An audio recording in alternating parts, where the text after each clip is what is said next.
I'd like to comment on a paper that appeared at the Desmog blog on January 31st, 2020, called Uninsurable and Unhedgeable. Central Banks Warn of Financial Crisis from Climate Change.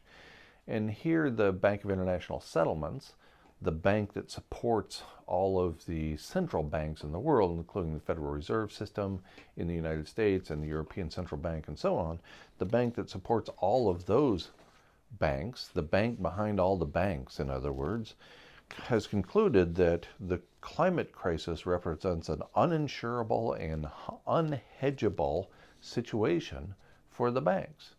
Well, this is inconvenient. The climate disaster could bring down the global financial system. That's the lead.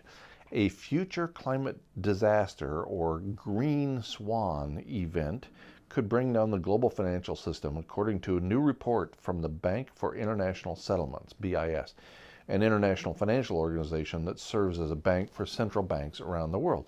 That's the lead. That's dead on.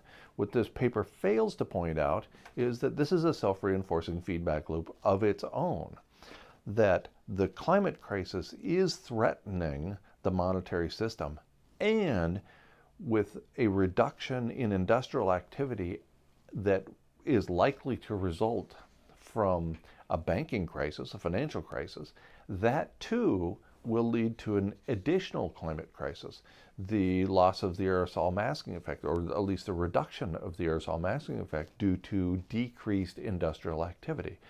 So this razor cuts both ways.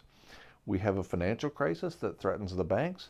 If the banks go south and that reduces industrial activity, that threatens the climate crisis even worse. Classic self-reinforcing feedback loop. So a great paper that points out the part of the relationship between the ongoing financial crisis and the consequences for climate change.